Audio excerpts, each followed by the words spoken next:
What David didn't know when he asked me, "Why are you even here?" in front of 200 wedding guests, was that I had personally paid for 80% of his $75,000 wedding, including the $15,000 custom rings he was about to exchange.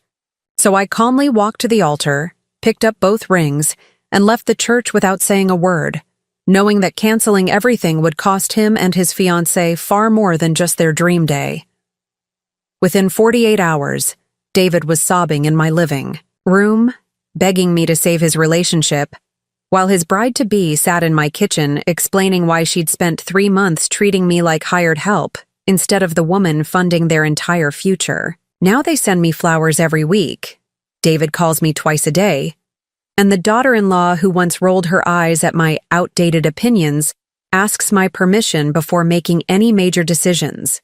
Before we dive in, make sure to hit that like button and tell me in the comments, have you ever been publicly humiliated by family who forgot what you've done for them?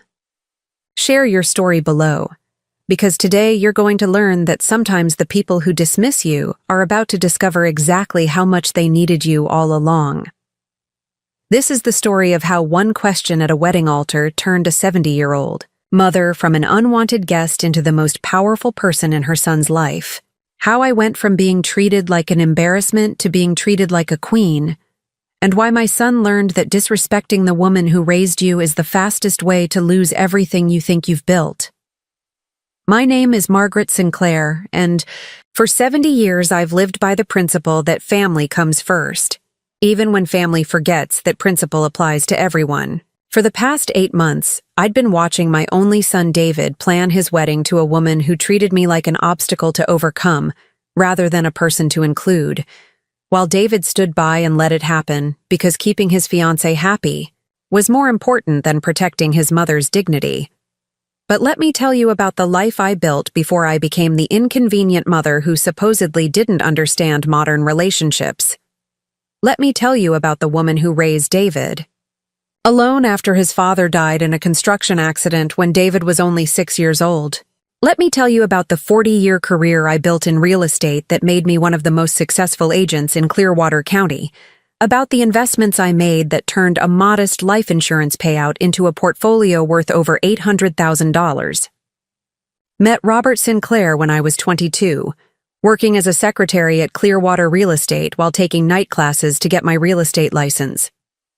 Robert was 26, a kind-hearted construction foreman with calloused hands and dreams of building custom homes for families who wanted something special. We married 2 years later in a simple ceremony at St. Anne's Catholic Church, 30 guests, my grandmother's wedding dress, and a reception in the church hall with cake I'd baked myself and flowers from Robert's mother's garden. We were happy, in the way young couples are when they're building something together from nothing. Robert worked construction during the day and took business classes at night, planning to start his own contracting company. I earned my real estate license and began selling homes, learning the market, understanding what made properties valuable, and what made families choose one house over another.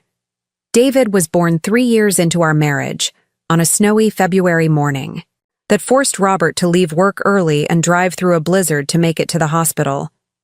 He was perfect, 10 pounds, 2 ounces of healthy baby boy with Robert's dark hair and my stubborn chin. We had plans for more children, dreams of a house full of laughter and chaos, visions of family dinners and birthday parties and all the ordinary magic that makes a life worth living. Robert died on a Tuesday morning in October when David was 6. A scaffolding collapse at a downtown office building project that took 3 lives and left 5 families shattered. I remember the police officer at my door, remember the way his hat looked too big for his young face, remember how the words construction accident and didn't suffer sounded like they were coming from underwater. The life insurance was $75,000, enough to pay off our small house and provide some cushion while I figured out how to support David as a single mother. But I knew that money wouldn't last long, and I knew that David's future depended on decisions I made in the months following his father's death. So I threw myself into real estate with the desperate focus of someone who had no safety net except her own competence. I worked 7 days a week, took every listing I could get, studied market trends until I could predict property values better than the bank appraisers. I specialized in helping young families find their first homes, understanding from personal experience what it meant to build a life from scratch and how important it was to get those early decisions right. David thrived despite losing his father. He was a bright, curious child who adapted to our new reality with the resilience that children possess when the adults in their lives provide stability and love. I attended every school event, every soccer game, every parent conference. I helped Atsa with homework every night, read bedtime stories every evening, and made sure that David never felt like losing his father meant losing his future. By the time David graduated high school, I'd built Sinclair Real Estate into one of the most respected agencies in the county. I'd earned a reputation for integrity, market knowledge, and genuine care for my clients' needs. More importantly, I'd built a business that provided financial security for David's college education and my own retirement. David earned a full academic scholarship to the state university, where he studied business and finance with the same focused determination I'd applied to building my career. He was everything Robert and I had dreamed he could become: intelligent, ambitious, kind-hearted, ready to build his own successful life. After college, David moved to Chicago to work for a major financial services firm. I was proud of his success, grateful that he'd found opportunities we could never have imagined when I was working 7-day weeks to keep us afloat. We talked every week, and he visited for holidays and special occasions. Our relationship was exactly what I'd hoped for: close but independent, loving but respectful of each other's autonomy. When David called 2 years ago to tell me he was in love, I was thrilled. When he described Amanda Peterson, a marketing executive from a prominent Chicago family, beautiful and educated and ambitious, I looked forward to welcoming a daughter-in-law who would become part of our small family. I should have paid more attention to David's tone when he talked about Amanda's family. I should have noticed that he sounded slightly intimidated when he described her parents' lakefront mansion, their country club memberships, their social connections, and charitable fundraising events. I should have realized that David was feeling pressure to prove himself worthy of a woman whose family had money and status he'd never experienced. But I was happy for my son, grateful that he'd found love, and optimistic that Amanda would appreciate the close relationship David and I had always shared. The first time I met Amanda was at their engagement party in Chicago, hosted at her parents' country club. I drove up from Clearwater in my best dress and my grandmother's pearl necklace, prepared to celebrate David's happiness and get to know the woman he wanted to marry. Amanda was stunning, tall and blonde with the kind of polished appearance that comes from a lifetime of professional styling and expensive clothing.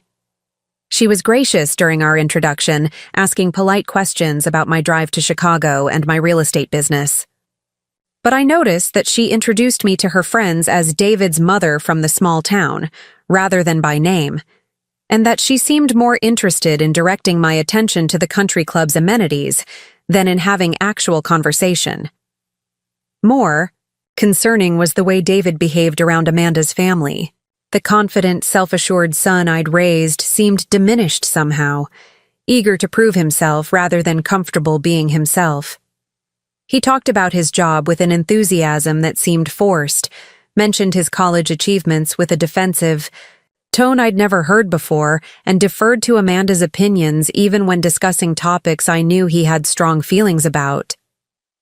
During dinner, Amanda's mother, Patricia, asked about my little real estate business with the kind of condescending interest wealthy people show toward working-class occupations they consider quaint. When I mentioned that I'd built one of the most successful agencies in Clearwater County, she nodded politely and changed the subject to the Peterson family's upcoming vacation to their house in the Hamptons. Amanda's father, Richard, was more direct in his dismissal. When David mentioned that I'd supported his college education through my business success, Richard responded with, "How nice that David had such a supportive mother." Of course, Amanda's education was handled through our family trust, but everyone has their own approach to these things. The implication was clear. I'd done my best with limited resources. But the Peterson family operated on a different level. Entirely. David's achievements were admirable for someone from my background, but they weren't quite sufficient for someone joining their family.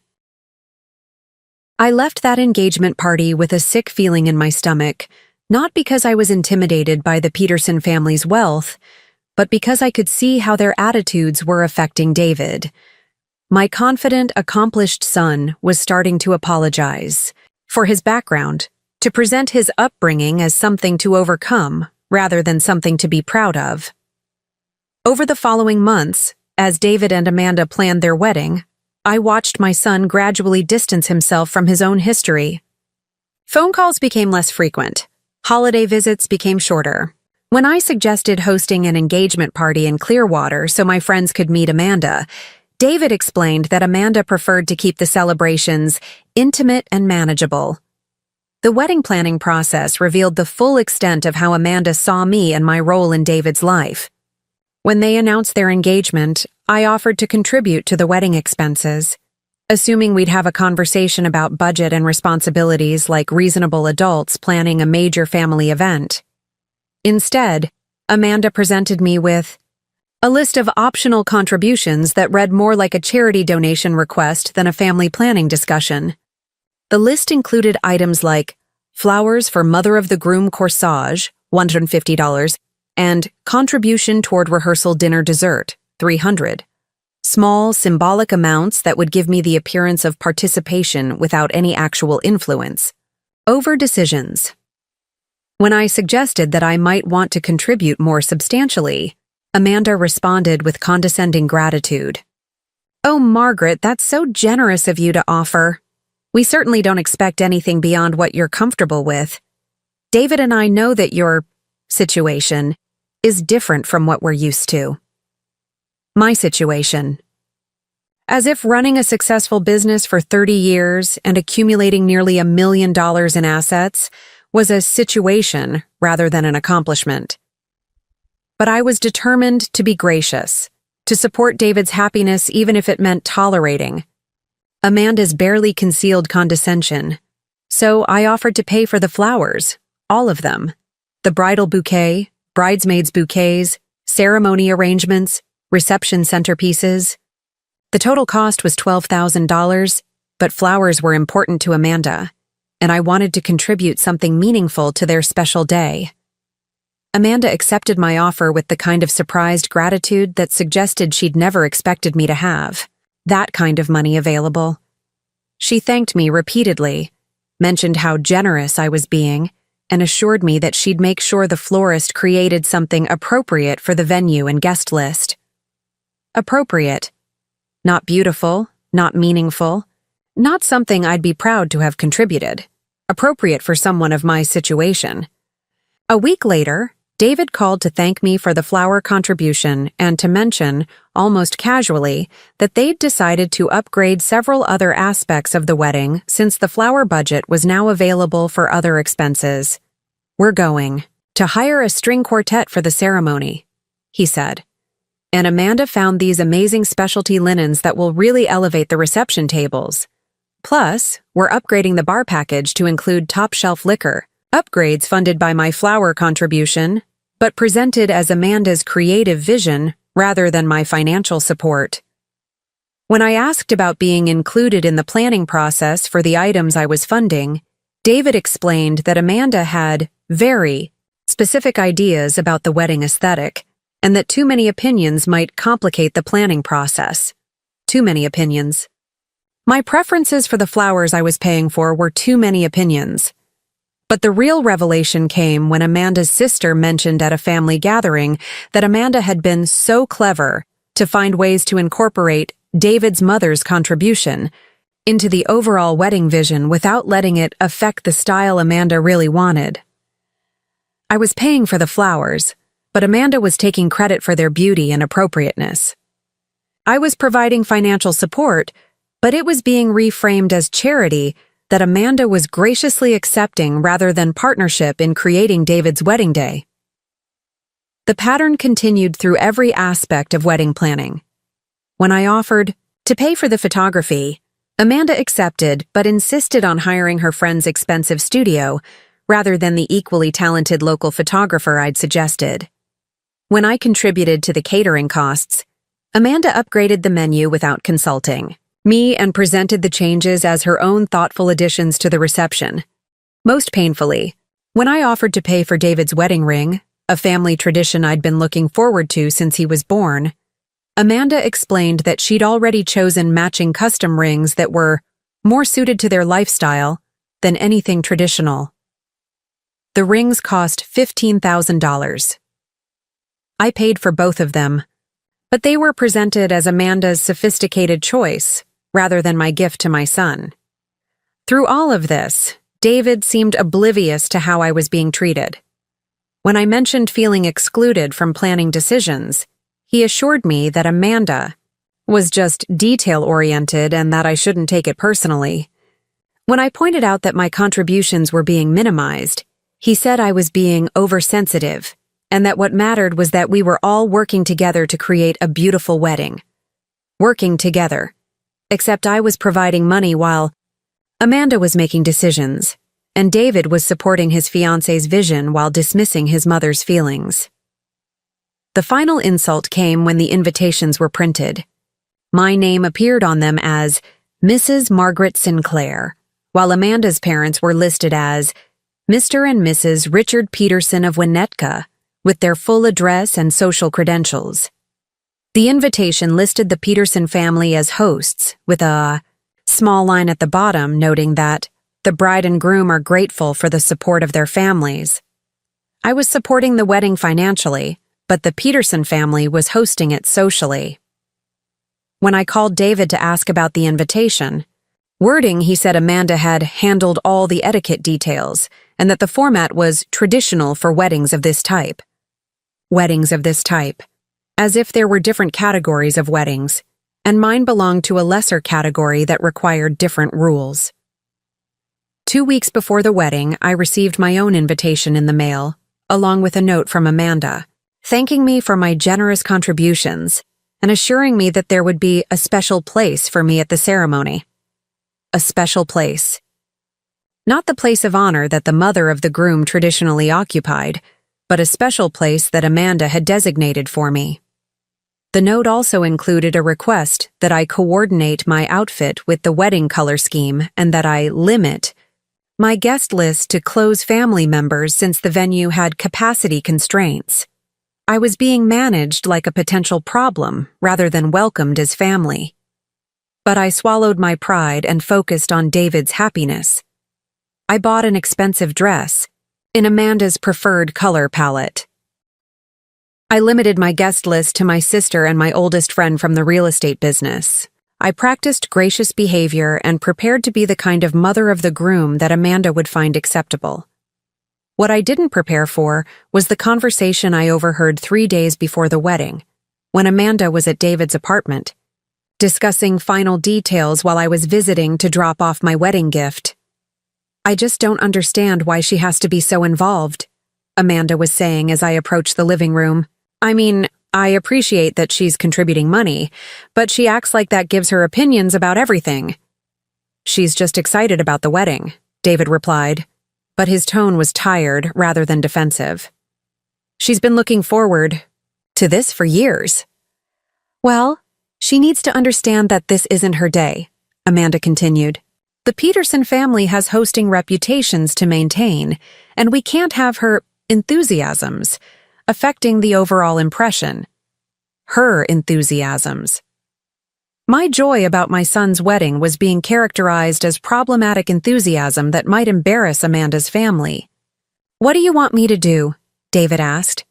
Just make sure she understands her role, Amanda said.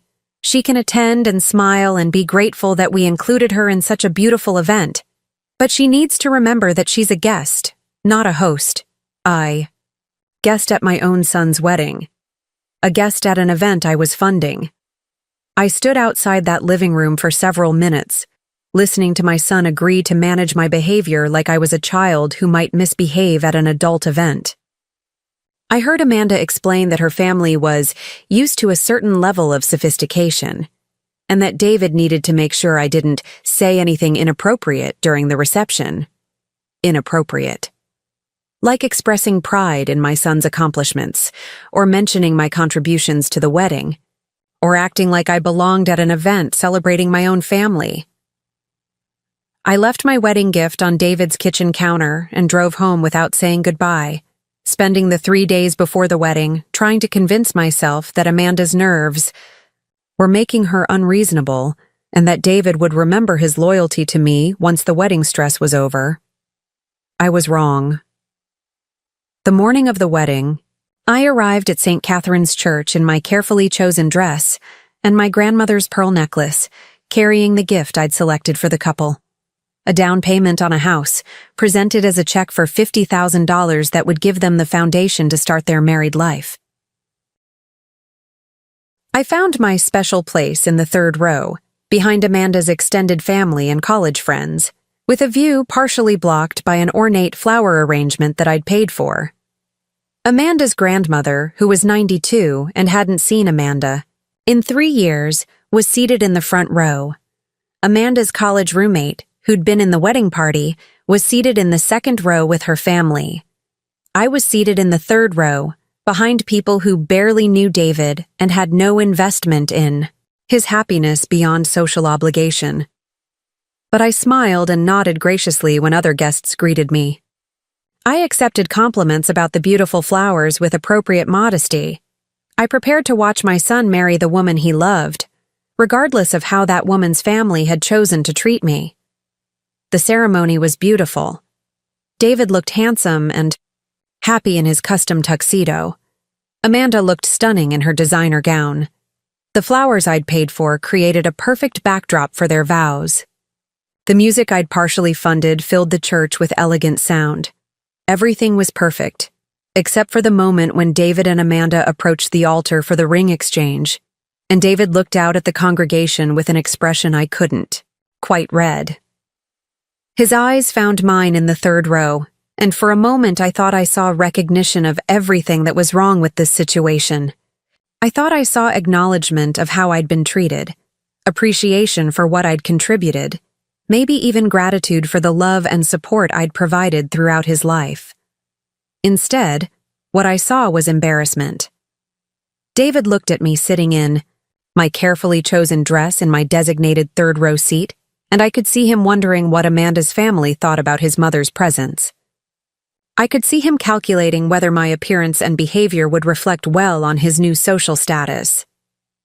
And then, in a moment that will be burned into my memory forever, David looked directly at me and asked the question that changed everything.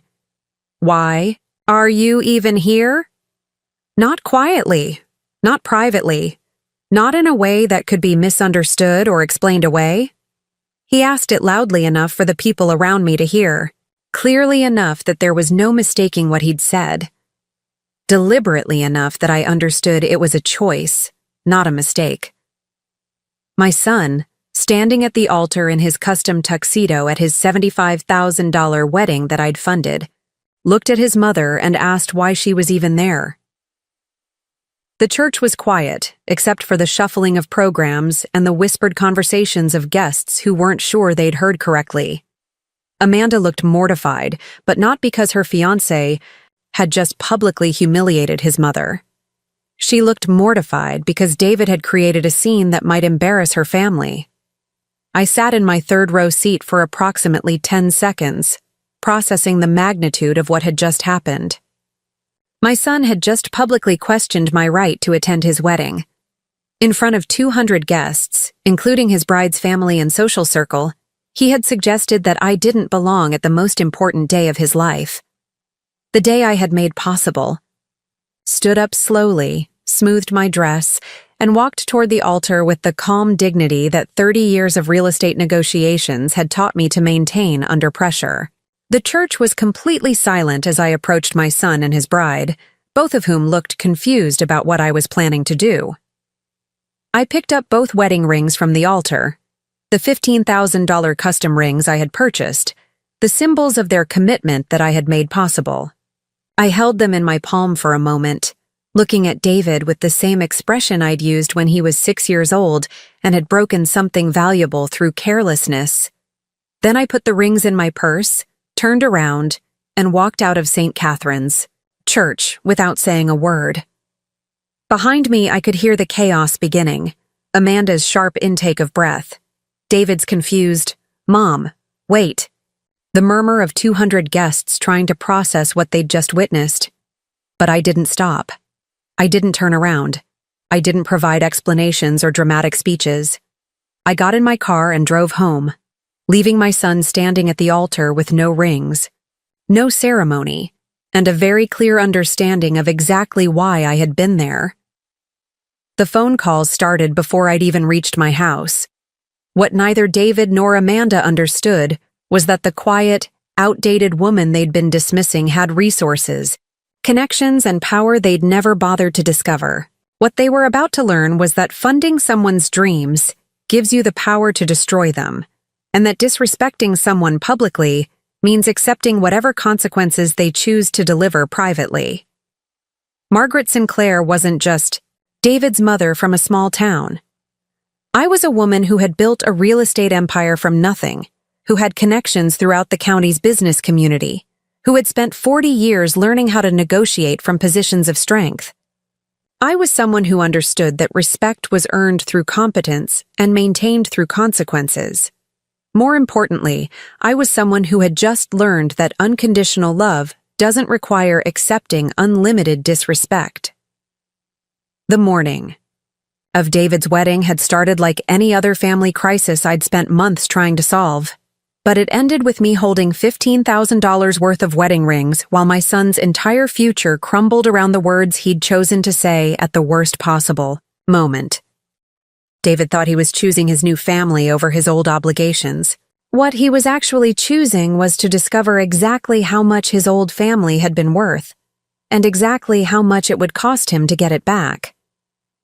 The 15-minute drive from St. Catherine's Church to my house on Maple Street gave me just enough time to process what had happened and decide what needed to happen next. By the time I pulled into my driveway, my hands had stopped shaking and my mind had shifted from the emotional devastation of being publicly humiliated by my son to the practical considerations of a woman who had just declared war on people who had forgotten exactly who they were dealing with.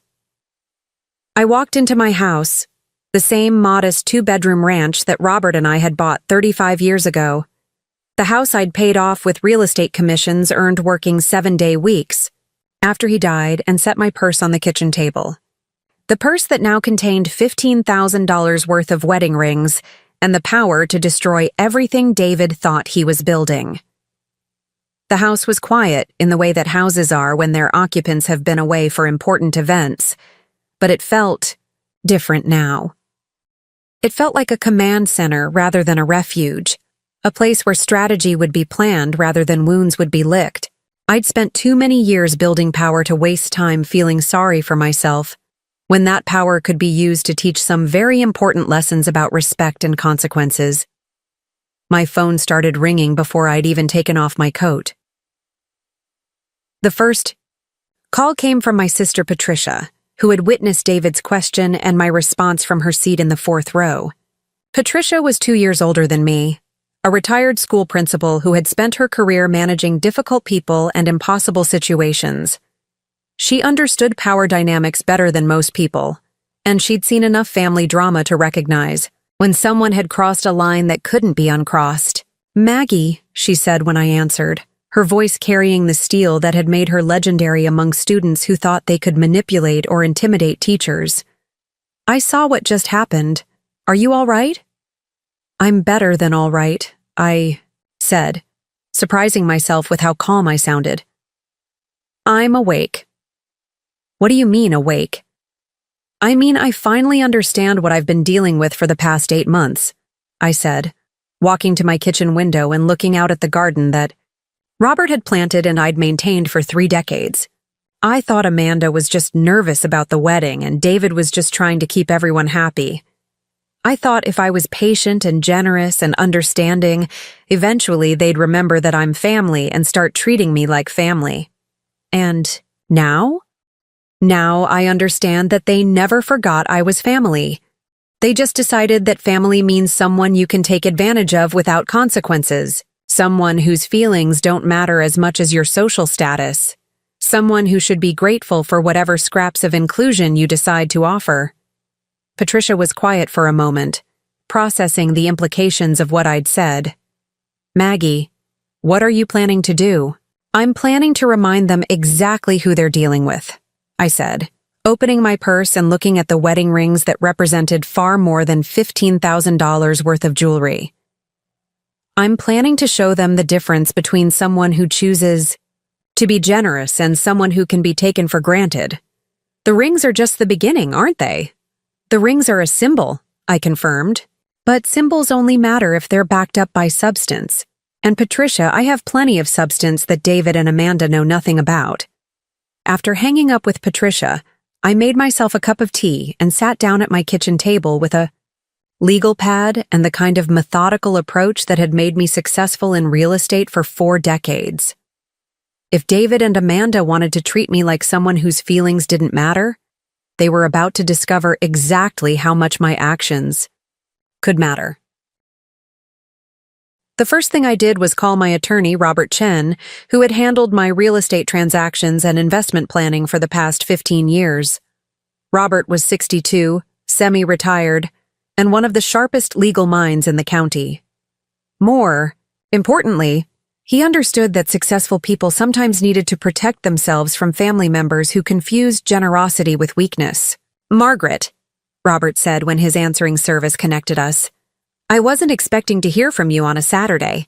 Isn't this David's wedding day? It was supposed to be, I said. But there's been a change of plans. Robert, I need to know exactly what legal options I have for recovering money that was given as gifts with the understanding that I would be treated with appropriate respect and inclusion. There was a pause as Robert processed what I was telling him. Margaret, are you saying that you want to pursue gift recovery based on breach of implied conditions? I'm saying that I gave money for a wedding that didn't happen because the groom decided to publicly humiliate me in front of 200 guests. I'm saying that I funded an event where I was treated like an unwelcome charity case rather than the mother of the groom. And I'm asking what legal remedies are available when someone accepts your generosity and then uses it as a platform to disrespect you. How much money are we talking about?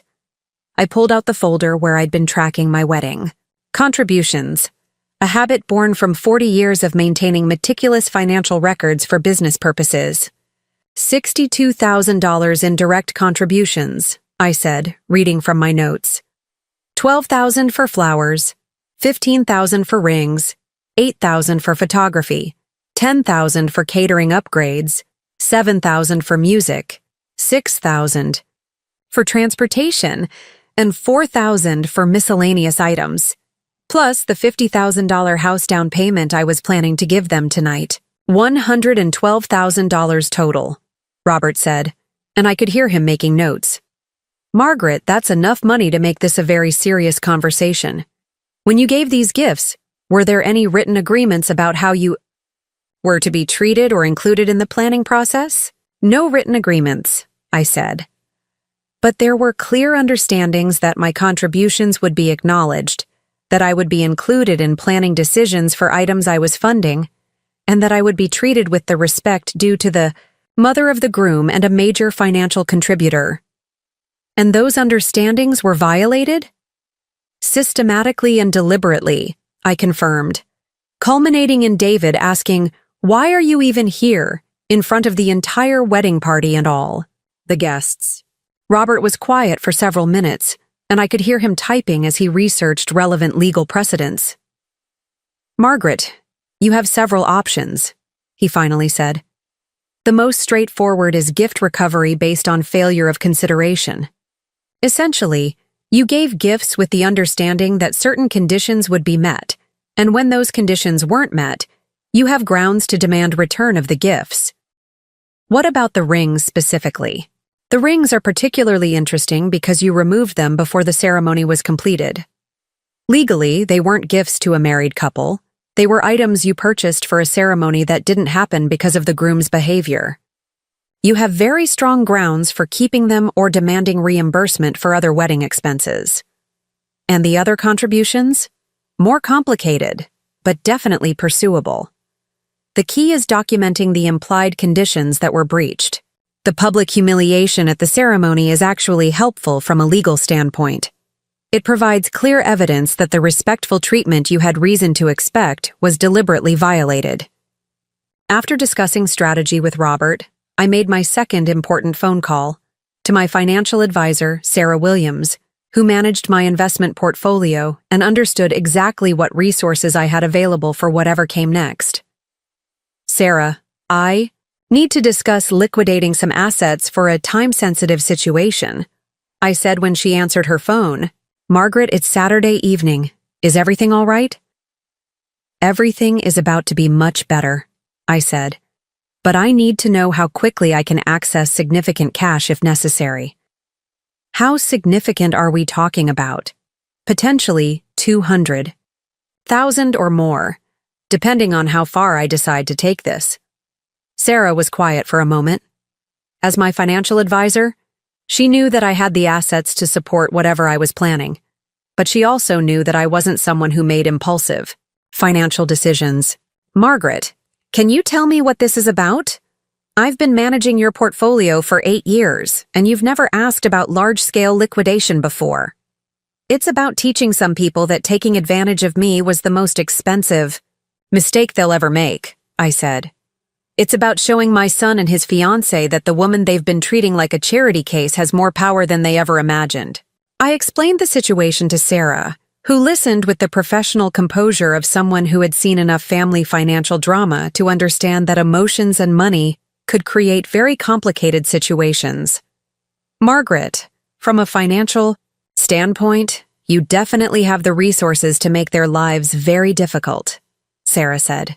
Your portfolio is worth just over $800,000.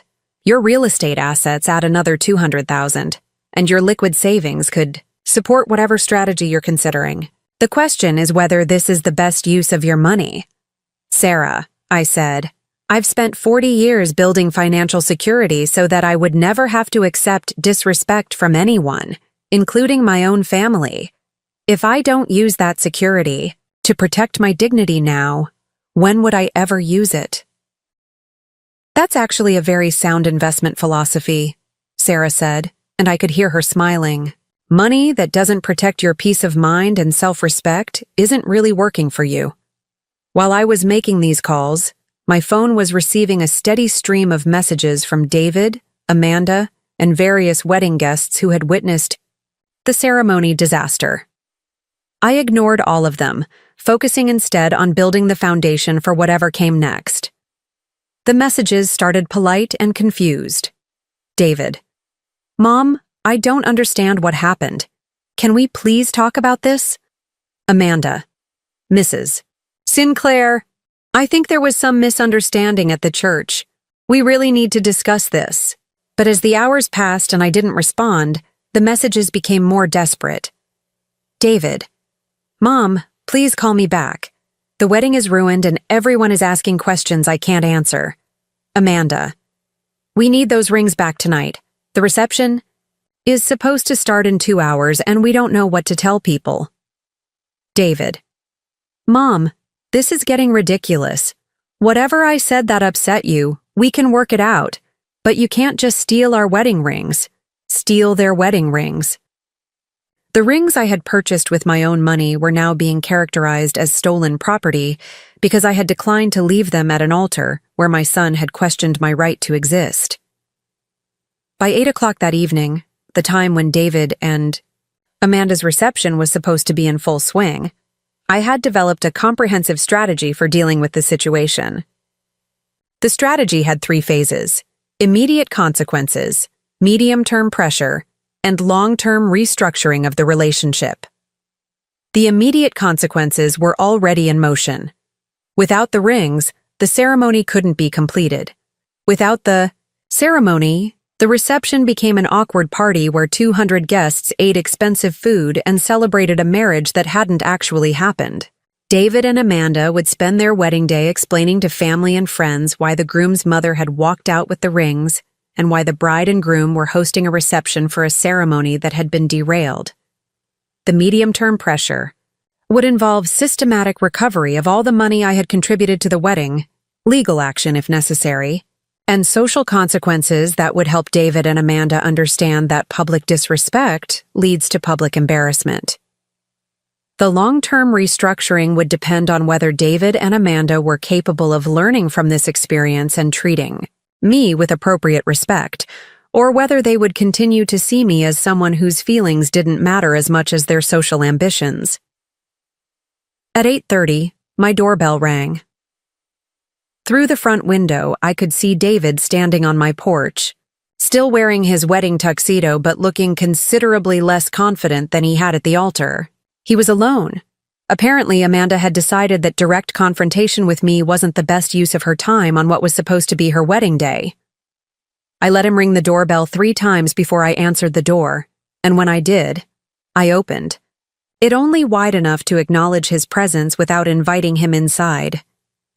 "Mom," David said, his voice carrying a mixture of frustration and desperation that I hadn't heard since he was a teenager, trying to negotiate his way out of consequences for poor choices. "We need to talk about what happened today."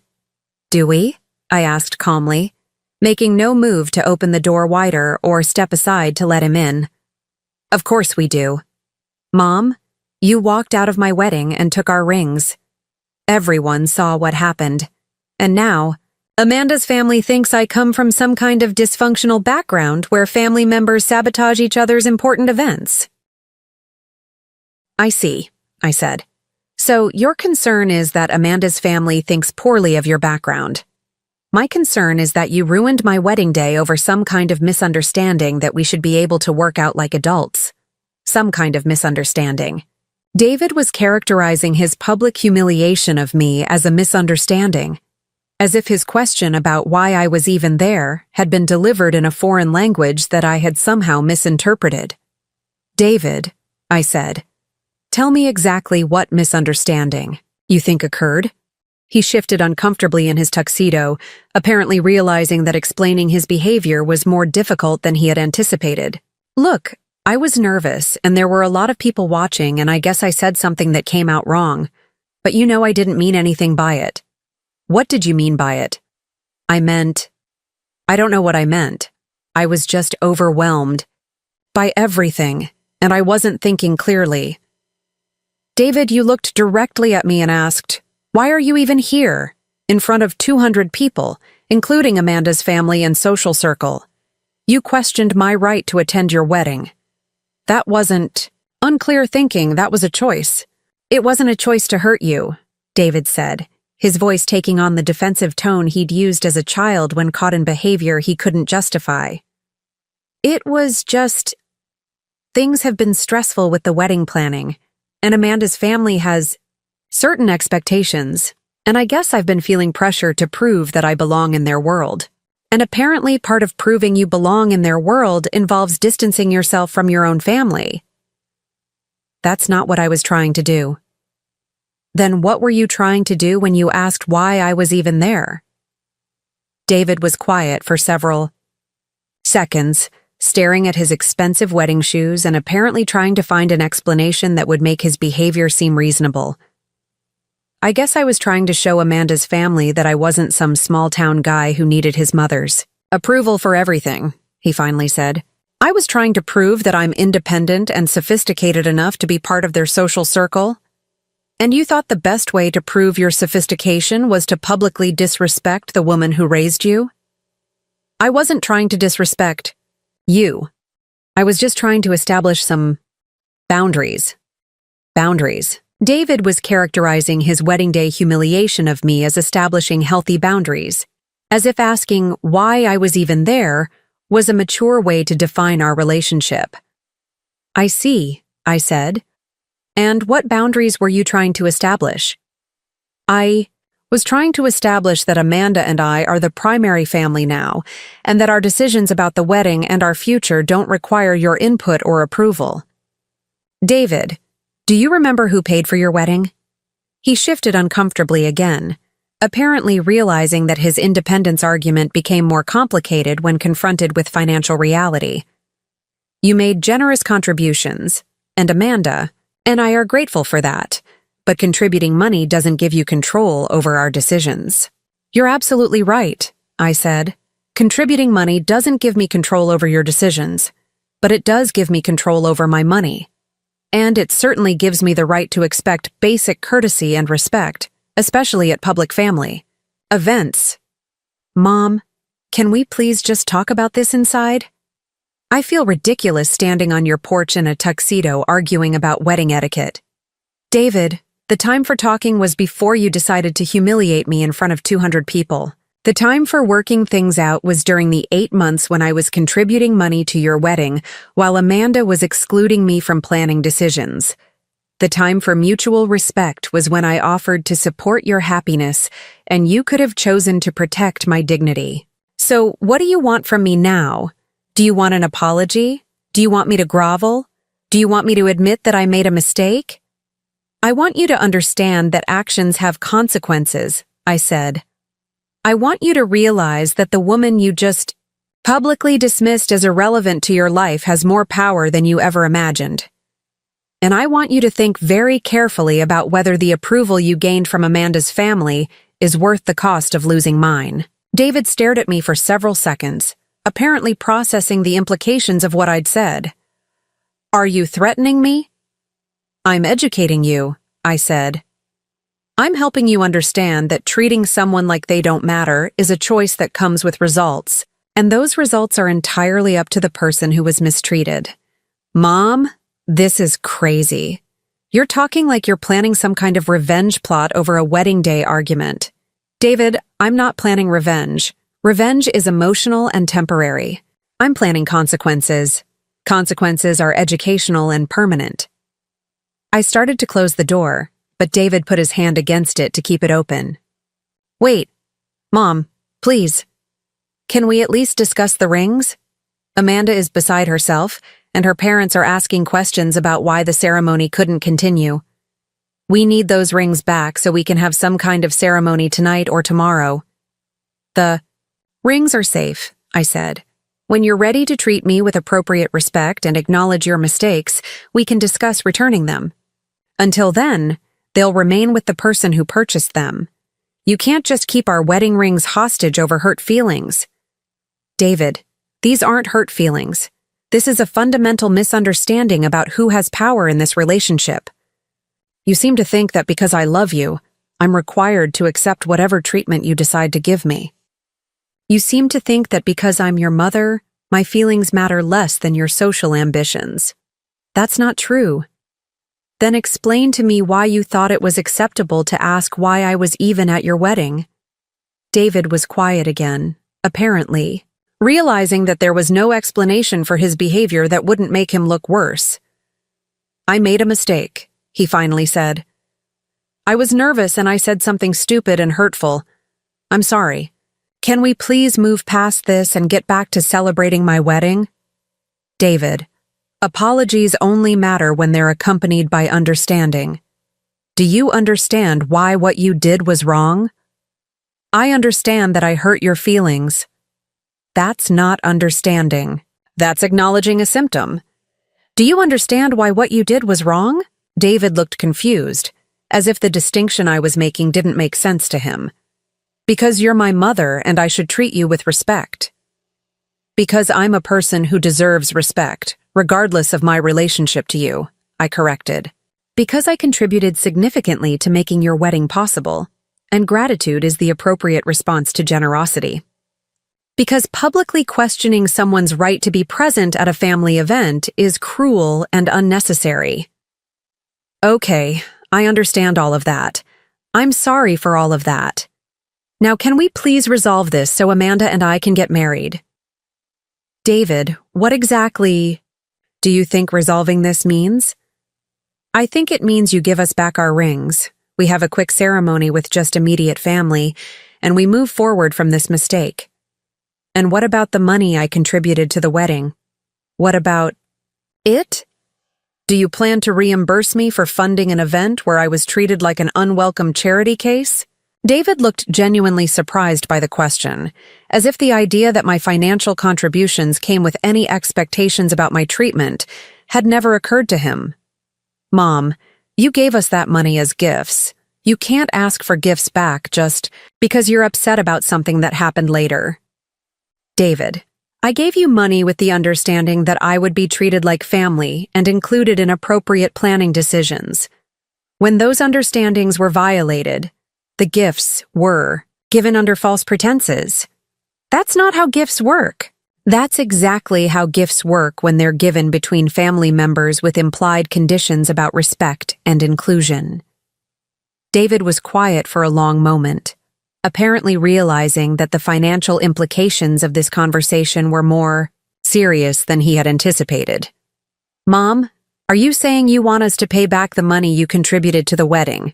"I'm saying that when someone accepts your generosity and then uses it as a platform to disrespect you, they shouldn't be surprised when you want to reconsider the financial arrangement. We spent that money. The wedding happened. The vendors were paid. We can't just undo all of that." "David, the wedding didn't happen. The ceremony was interrupted when you decided to humiliate me. The reception became an expensive party to celebrate a marriage that wasn't completed. So the question is whether you want to find a way to make this right, or whether you want to deal with the legal and financial consequences of accepting money under false pretenses." I could see David's mind working as he tried to process the magnitude of what I was suggesting. For the first time since he'd arrived at my door, he seemed to understand that this wasn't a simple family argument that could be resolved with a quick apology and a return to normal routine. "Mom, what do you want from me?" "I want you to understand that I'm not someone who can be taken for granted," I said. "I want you to realize that the patience and generosity I've shown for the past 8 months was a choice, not an obligation.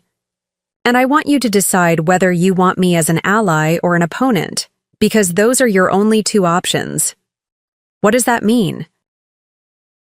"It means that if you want my support, you'll earn it through respectful behavior and genuine appreciation.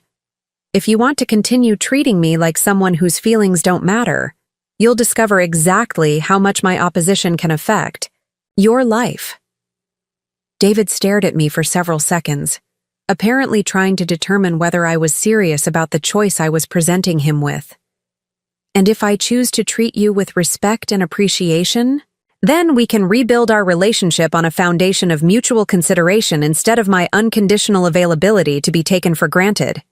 And if I don't, then you'll discover that the quiet, outdated woman you've been dismissing has resources and connections that can make your life very interesting." David was quiet for a long moment, processing the implications of what I'd said. "Mom, this doesn't sound like you. This sounds like you're planning to wage some kind of war against your own family." "David, this sounds exactly like me. This sounds like the woman who built a successful business from nothing, who raised you alone while working 7-day weeks, who accumulated enough wealth to fund your expensive wedding without affecting her own financial security. The only difference is that for the past 8 months, I've been hiding my strength to accommodate Amanda's need to feel superior and your need to fit into her family's social circle. So what happens now? Now you go home and explain to Amanda that the wedding rings will be returned when you're both ready to demonstrate appropriate respect and gratitude.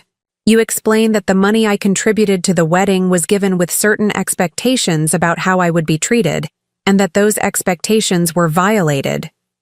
And you decide whether you want to approach me as family members who value my presence, or as people who need to negotiate for my cooperation. And how long do we have to make this decision? You have as long as it takes you to understand that respect is earned, not inherited. You have as long as it takes you to realize that taking advantage of someone's love is the fastest way to lose it. And you have as long as it takes you to decide whether your relationship with me matters more than your social status with Amanda's family." I stepped back and began closing the door, but David's voice stopped me. "Mom, what if we can't get past this? What if Amanda decides that dealing with all of this drama isn't worth it? Then you'll learn that the woman you chose over your mother wasn't strong enough to handle the consequences of disrespecting your family, I said. And you'll have to live with the choices you made that led to that outcome.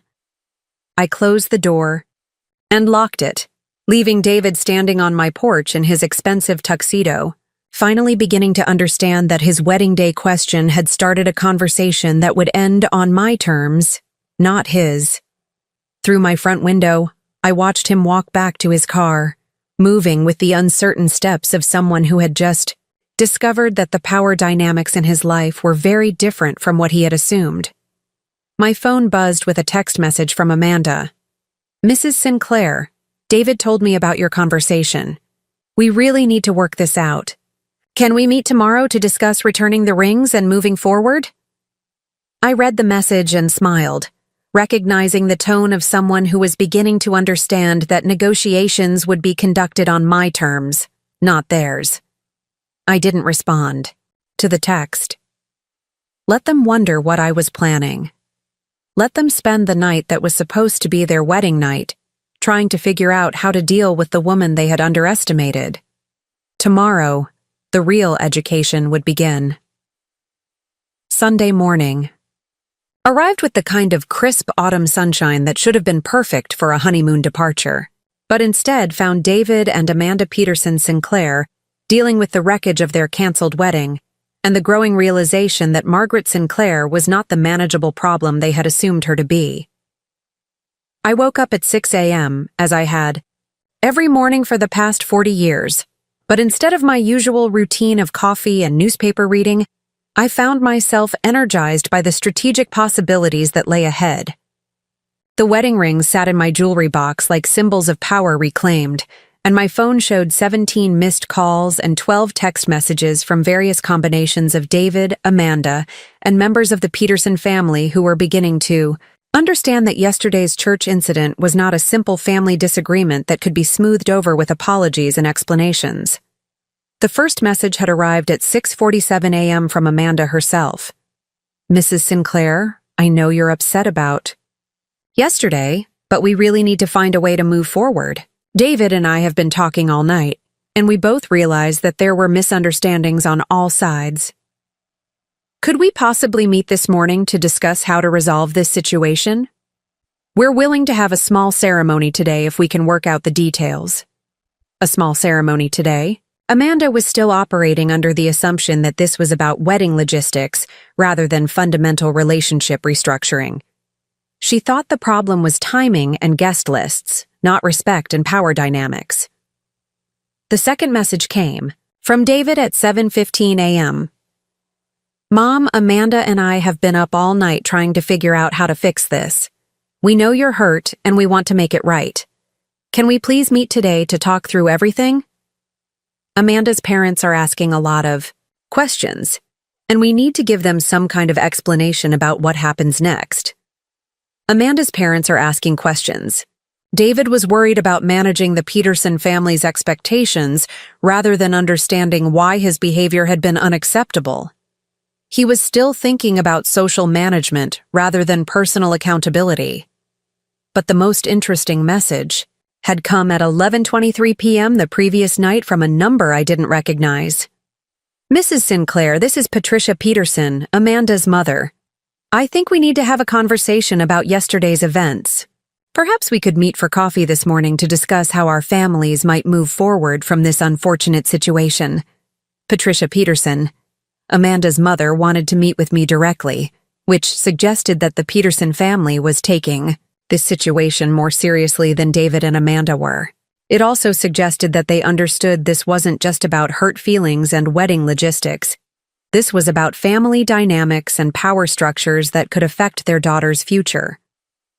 I made my coffee and sat down at my kitchen table, with my legal pad, reviewing the strategy I'd outlined the previous evening and considering how Patricia Peterson's involvement might change the dynamics of what came next. The Peterson family's social and financial status had been used as a weapon against me for 8 months, but that same status also meant they understood the importance of reputation, relationships, and the potential consequences of family conflicts that became public knowledge.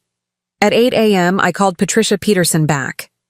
Mrs. Peterson, I said when she answered on the second ring, I received your message about meeting for coffee. I think that's an excellent idea. Mrs. Sinclair, Patricia replied, her voice carrying the carefully modulated tone of someone accustomed to managing delicate social situations. Thank you for calling me back. I was hoping we could discuss yesterday's events and perhaps find a path forward that works for everyone involved. I'm very interested in finding a path forward, I said, though I suspect we may have different ideas about what that path should look like. Perhaps we should discuss that in person. Would 10 o'clock at Riverside Cafe work for you?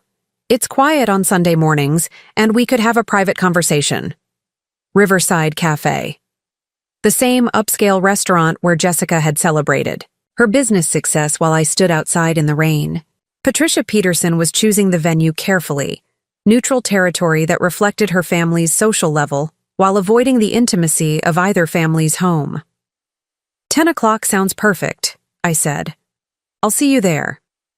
After confirming the meeting with Patricia, I called my attorney Robert Chen to update him on the situation and get his advice about how to handle what was clearly going to be a negotiation rather than a simple family conversation.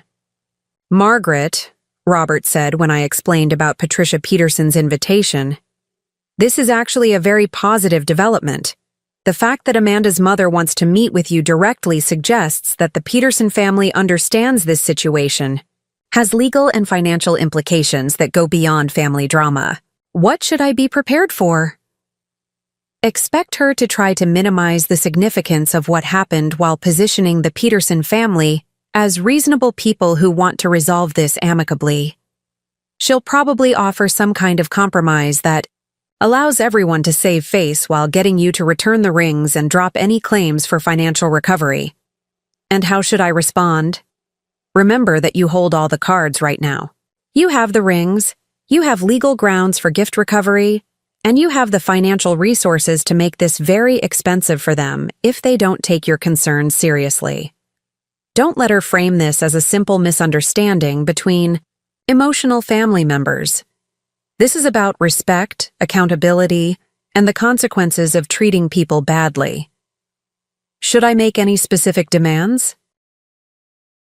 Start by listening to what she offers. If she's smart, and based on her family's success, she probably is, she'll come with a proposal that addresses your concerns while protecting her daughter's interests. If she tries to dismiss your concerns or pressure you into immediate resolution, then you'll know you're dealing with someone who doesn't understand the seriousness of the situation. At 9:45 a.m., I arrived at Riverside Cafe wearing my best navy blue suit and my grandmother's pearl necklace, the same outfit I'd worn to real estate negotiations when I needed to project authority and competence. I chose a corner table where we could speak privately, ordered coffee, and reviewed my notes while waiting for Patricia Peterson to arrive. She arrived precisely at 10 o'clock, wearing an elegant cream-colored dress and carrying a Hermes handbag that probably cost more than most people's monthly salary. Patricia Peterson was a woman who understood the power of presentation, and everything about her appearance communicated wealth, sophistication, and social authority.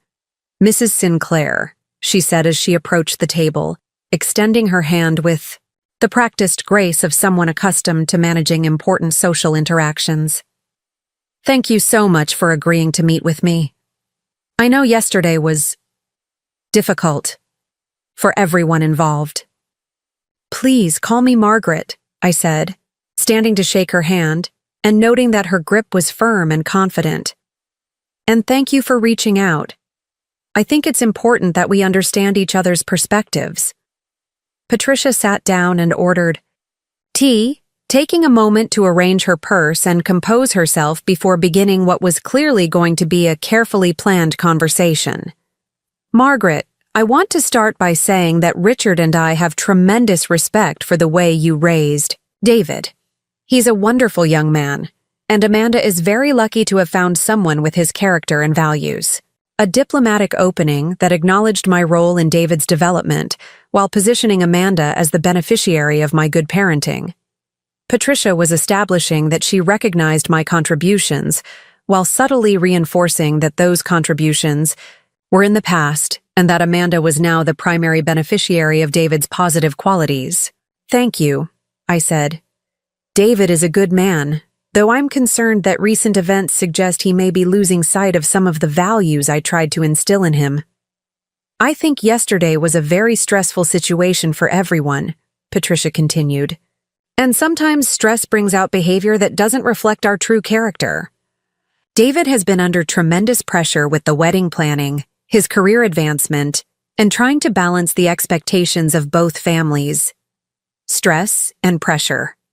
Patricia was offering David an excuse for his behavior while suggesting that the problem was situational rather than fundamental. She was trying to reframe his public humiliation of me as an understandable response to wedding stress, rather than a deliberate choice that revealed his priorities. "Patricia," I said, "I appreciate that wedding planning can be stressful, but David's question about why I was even there wasn't the result of stress. It was the culmination of 8 months of being excluded, dismissed, and treated like a charity. Case despite contributing significantly to making their wedding possible." Patricia's expression shifted slightly, and I could see her recalibrating her approach as she realized that I wasn't going to accept the wedding stress explanation. "Margaret, I think there may have been some miscommunications during the planning process. Amanda was very grateful for your contributions, but she also felt pressure to create an event that reflected both families' backgrounds and expectations. Sometimes that balancing act can create misunderstandings about roles and responsibilities." Miscommunications and balancing acts. Patricia was still trying to minimize the systematic disrespect I'd experienced while positioning Amanda as someone who had been trying to manage competing interests rather than someone who had deliberately excluded and dismissed me. "Patricia, let me be very clear about what happened over the past 8 months. I said, pulling out my folder of documentation. "I contributed $62,000 to David and Amanda's wedding. I was excluded from planning decisions for items I was funding. My suggestions were dismissed, my preferences were ignored, and my contributions were minimized, while Amanda took credit for choices I had paid for." I spread the receipts and records across the table, showing the scope of my financial investment and the pattern of exclusion that had accompanied it. "This isn't about miscommunication," I continued. "This is about your daughter treating me like someone whose money was welcome, but whose opinions were irrelevant. This is about David allowing that treatment, because maintaining Amanda's approval was more important than protecting his mother's dignity." Patricia studied the documents for several minutes, and I could see her processing both the financial magnitude of my contributions and the implications of the pattern I was describing. "Margaret, I had no idea you had contributed so substantially to the wedding expenses," she said finally. "Amanda told us that you had made some generous gifts, but she didn't mention the full extent of your involvement. Did she mention that I was seated in the 3rd row at the ceremony, behind her college friends and distant relatives? The seating arrangements were handled by the wedding planner based on Amanda's guest list priorities. Did she mention that I was excluded from planning decisions for the flowers I was paying for? I think Amanda was trying to maintain a cohesive vision for the event. Did she mention that she lied to her friends about why I wasn't included in social gatherings, creating fictional dinner guests rather than simply saying she preferred not to include me?" Patricia was quiet for a long moment, apparently realizing that the pattern I was describing went beyond the normal tensions of wedding planning and revealed something more systematic about how her daughter had been treating me. "Margaret, I'm beginning to understand that this situation is more complex than David and Amanda initially described to us. What did they tell you happened yesterday?" "They said that you became upset during the ceremony and left with the wedding rings, and that there had been some kind of family argument that got out of hand." David asked, "Why are you even here?" "In front of 200 guests, including your family and social circle. He publicly questioned my right to attend his wedding. That wasn't a family argument. That was a deliberate humiliation." Patricia winced, apparently understanding for the first time the actual magnitude of what had happened and why I had responded so dramatically. Margaret, I'm genuinely sorry that you were treated that way. No mother should have to experience that kind of public disrespect, especially at her son's wedding. Thank you, I said. The question now is what David and Amanda plan to do about it. What would you like them to do? I would like them to understand that respect is not optional in family relationships.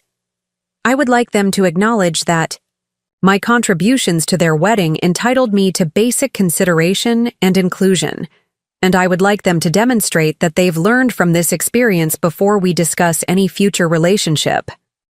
And the wedding rings? The rings will be returned when I'm satisfied that David and Amanda understand why their behavior was unacceptable and when they've demonstrated genuine change in how they treat me. Patricia nodded, apparently understanding that this wasn't a negotiation about returning stolen property, but a conversation about accountability and relationship repair. Margaret, what would that demonstration look like? What would convince you that they've learned from this experience? That's an excellent question, I said. Let me ask you something, Patricia. If one of your business associates had contributed significantly to a project, been excluded from decision-making, had their contributions minimized, and then been publicly humiliated at the project's culmination, what would you expect them to do? I would expect them to demand accountability, seek reimbursement for their contributions, and reconsider any future business relationship with the people who had treated them that way. Exactly. And that's what I'm doing. I'm treating this like the business relationship it apparently was, rather than the family relationship I thought it was. Patricia was quiet for several minutes, apparently processing the implications of applying business standards to what had been presented to her as a family dispute. Margaret, if we were to approach this as a business relationship, what would resolution look like? Full reimbursement for all wedding contributions, a formal acknowledgement of how I was treated, and a restructuring of any future relationship to ensure that my contributions are valued and my participation is respected. And if David and Amanda were willing to provide that, then we could discuss rebuilding our relationship on a foundation of mutual respect rather than my unconditional availability to be taken for granted. And if they're not willing? Then they'll discover that the woman they dismissed as irrelevant has the resources and connections to make their life very complicated. Patricia set down her teacup and looked at me with the kind of direct assessment that successful people use when they're evaluating someone's seriousness and capabilities. Margaret, may I ask about your resources? David and Amanda seem to think you're dependent on their goodwill, but your approach to this situation suggests otherwise. Patricia, I built Sinclair Real Estate into one of the most successful agencies in the county. My investment portfolio is worth just over $800,000. My real estate assets add another $200,000, and I have liquid savings that could support whatever strategy I decide to pursue. Patricia's eyebrows rose slightly as she processed this information. They have no idea, do they? They assumed that because I was generous, I was vulnerable. They assumed that because I was accommodating, I was powerless. They were wrong on both counts. Margaret, I'm beginning to understand that my daughter and your son have seriously misjudged this situation. Yes, they have. And now they're going to learn that misjudging someone can be an expensive mistake. Patricia was quiet for several more minutes, apparently considering the full implications of what I was telling her. Margaret, what can I do to help resolve this situation? You can help David and Amanda understand that this isn't about hurt feelings or wedding drama. This is about fundamental respect and accountability. You can help them understand that I'm not someone who can be dismissed and ignored without consequences. And you're serious about pursuing reimbursement for the wedding contributions? Completely serious. I gave that money with certain expectations about how I would be treated. When those expectations were violated, the gifts were given under false pretenses. That could be financially challenging for them.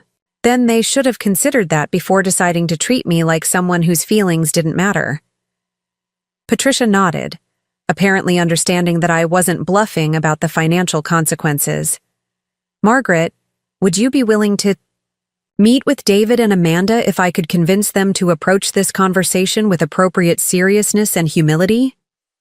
I would be willing to listen to what they have to say, as long as they understand that I'm not interested in apologies that aren't accompanied by accountability and change. What would accountability look like? Full acknowledgement of how they treated me, reimbursement for financial contributions, and a clear plan for how they intend to treat me with respect going forward.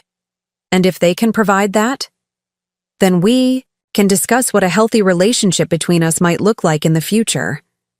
Patricia gathered her purse and stood up, extending her hand again with the same professional courtesy she'd shown when she arrived. Margaret, thank you for being so direct with me. I think I understand the situation much better now, and I'm going to have a very serious conversation with Amanda and David about how they need to approach this going forward. I appreciate that, Patricia, and I hope they understand that this is their opportunity to demonstrate whether they're capable of treating me with the respect I deserve. After Patricia left, I remained at the cafe for another 30 minutes, processing the conversation and considering what it revealed about the Peterson family's understanding of the situation. Patricia was clearly a smart, strategic woman who understood power dynamics and the importance of relationships. Her willingness to acknowledge the seriousness of what had happened and her recognition of my resources suggested that she was taking this situation much more seriously than David and Amanda were. More importantly, her questions about accountability and resolution suggested that she understood this wasn't something that could be fixed with simple apologies and promises to do better. She understood that trust, once broken, had to be rebuilt through actions rather than words. At noon, I received a phone call from David. "Mom, Amanda's mother told us about your conversation this morning. She said you're serious about wanting us to reimburse you for the wedding contributions." "I'm very serious about that, David. Mom, we don't have $62,000 sitting around. We spent that money on the wedding, and we're still paying off some of the vendors. Even if we wanted to pay you back, it would take us months or years to come up with that kind of money.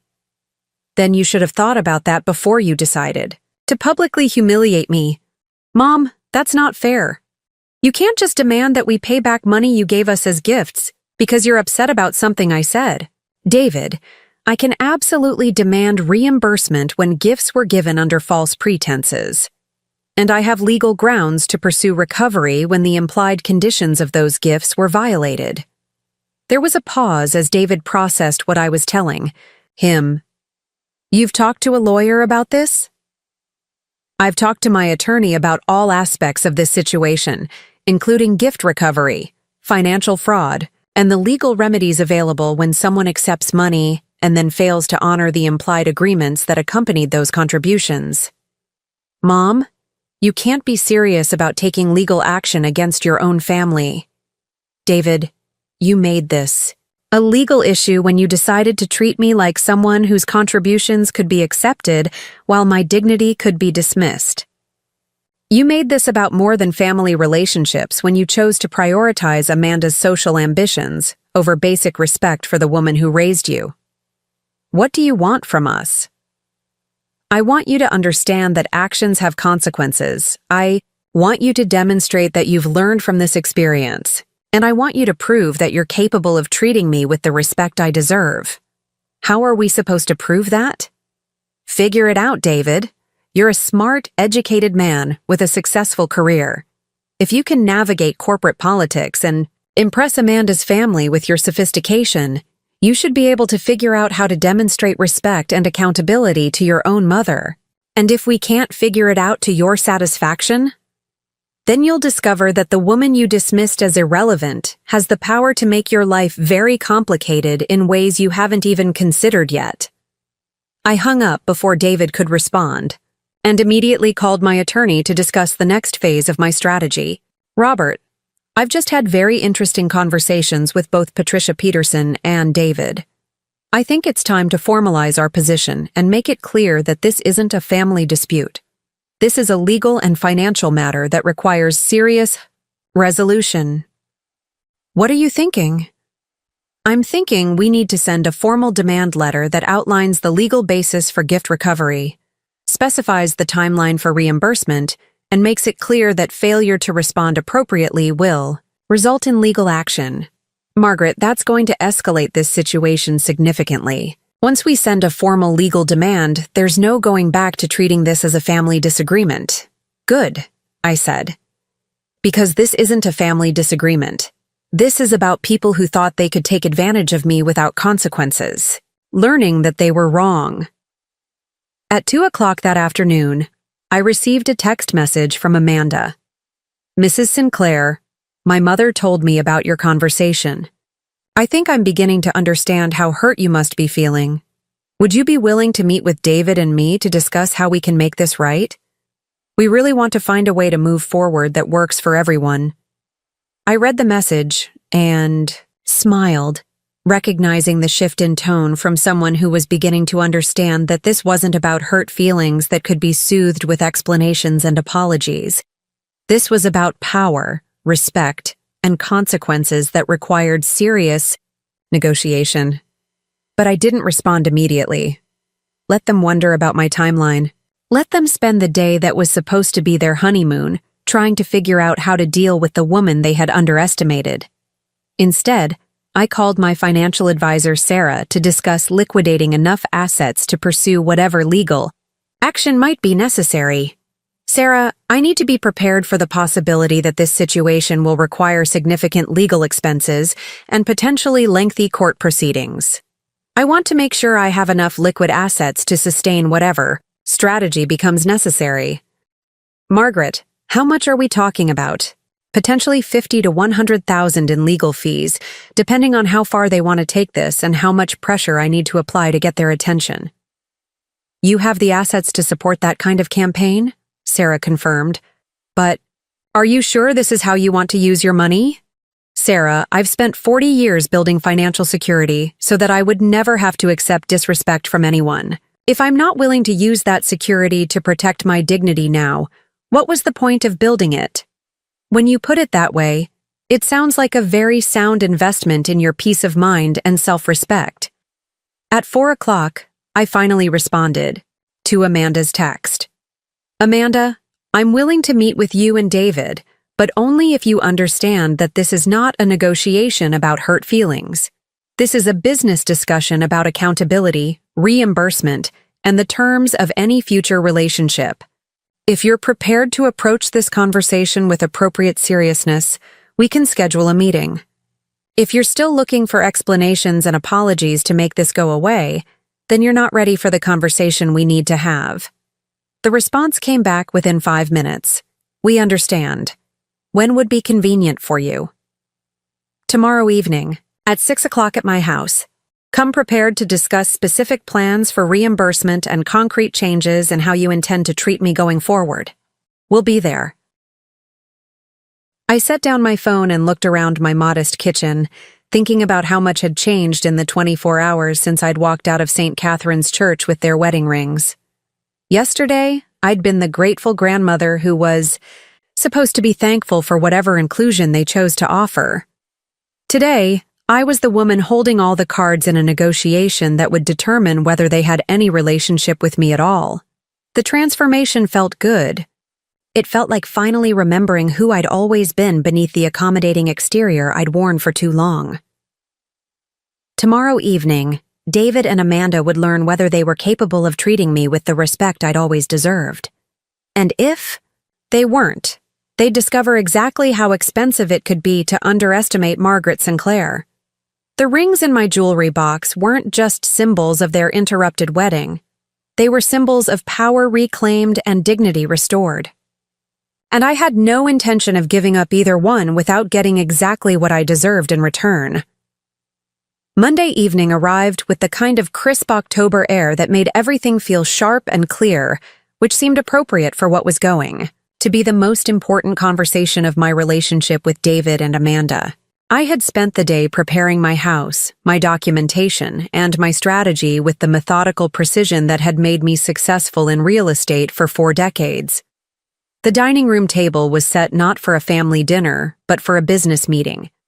I had organized all my financial records, wedding contribution receipts, and legal documentation into clearly labeled folders. My attorney Robert Chen was on standby by phone, and my financial advisor Sarah had confirmed that sufficient liquid assets were available to support whatever legal action might become necessary. At 5:45 p.m., I watched through my front window as David and Amanda's car pulled into my driveway. They sat in the car for several minutes, apparently steeling themselves for what they now understood would not be a simple family reconciliation. When they finally emerged, their body language told me everything I needed to know about how the past 3 days had affected them. David looked like he hadn't slept well since Saturday. His usually confident posture was replaced by the uncertain movements of someone who had discovered that the foundational assumptions of his life were incorrect. Amanda appeared composed but cautious, moving with the careful precision of someone who understood she was entering a negotiation where she held very few cards. I opened the door before they could ring the bell, greeting them with the professional courtesy I used with real estate clients, rather than the maternal warmth I'd once shown automatically. David, Amanda, please come in. They followed me to the dining room, where the formal setup of documents and folders made it immediately clear that this would not be a casual conversation about hurt feelings and family misunderstandings. Please sit down, I said, gesturing to the chairs across from where I'd positioned myself. I think we all understand why we're here. David and Amanda exchanged a glance before sitting down, both of them taking in the scope of documentation I'd prepared and apparently realizing that I had approached this situation with far more seriousness and preparation than they had anticipated. Mom, David began, his voice carrying a nervousness I hadn't heard since he was a child, trying to explain a broken window or missing homework assignment.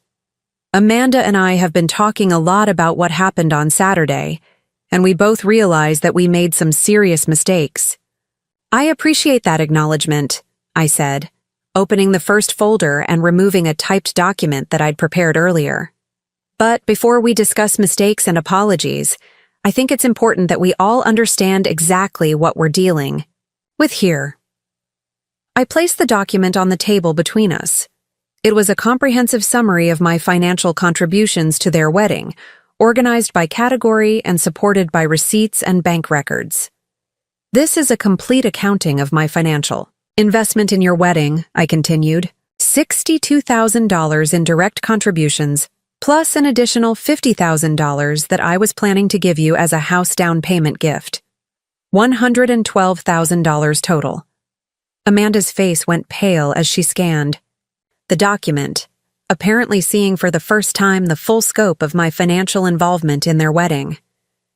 Mrs. Sinclair, she said quietly, I had no idea you had contributed so much. David told me you were helping with some expenses, but I didn't realize because you never asked, I said calmly. You were happy to accept my money, but you weren't interested in acknowledging my contributions or including me in planning decisions for events I was funding. That's not how we intended it, David said quickly. We never meant to exclude you or minimize your contributions. David, intent is irrelevant when the pattern of behavior is clear and consistent, I replied, opening a second folder. Let me show you what actually happened over the past 8 months. I removed a timeline I'd created, documenting every instance of exclusion, dismissal, and disrespect I'd experienced during the wedding planning process. The seating arrangements that placed me behind distant relatives, the planning meetings I wasn't invited to for events I was funding, the credit Amanda had taken for choices I had paid for. This isn't about intent, I continued. This is about a systematic pattern of treating me like someone whose money was welcome, but whose opinions were irrelevant. This is about 8 months of being excluded from decisions while being expected to provide financial support. Amanda studied the timeline, and I could see her recognizing incidents that she had probably justified to herself as necessary, wedding planning decisions rather than deliberate acts of exclusion. Mrs. Sinclair, I think I was so focused on creating the perfect wedding that I lost sight of how my decisions were affecting you, she said, her voice small and uncertain. I never meant to make you feel excluded or unappreciated. Amanda, the perfect wedding you were creating was being funded largely by the woman you were excluding, I said. Do you understand how that feels? Do you understand what it's like to pay for flowers you have no input on, photography you can't influence, and catering upgrades you weren't consulted about? I understand now, she said, though I could see she was struggling to process the full implications of what I was showing her. Do you understand what it felt like to be seated in the third row at a ceremony I had made financially possible? Yes, I think I do. Do you understand what it felt like when David looked at me in front of 200 people and asked why I was even there? Amanda looked at David, and I could see her beginning to understand that the public humiliation he had inflicted on me was far worse than the private exclusions she had orchestrated. Mom, I was wrong, David said, his voice barely above a whisper. I was completely wrong, and I'm sorry. David, I appreciate that you recognize you were wrong, but apologies are just words unless they're accompanied by understanding and change. Do you understand why what you did was wrong? Because I hurt your feelings? No, David. That's acknowledging a consequence, not understanding the problem. Why was what you did wrong? David was quiet for several seconds, apparently trying to find an answer that went beyond the obvious emotional harm he had caused. Because I publicly disrespected the woman who raised me and supported me and made my wedding possible, he finally said. And because I chose to prioritize how I looked to Amanda's family over protecting my mother's dignity.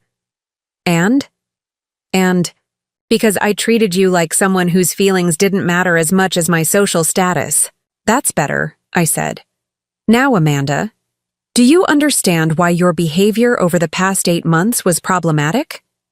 Amanda took a deep breath before responding, apparently trying to find words that would acknowledge her mistakes without making excuses for them.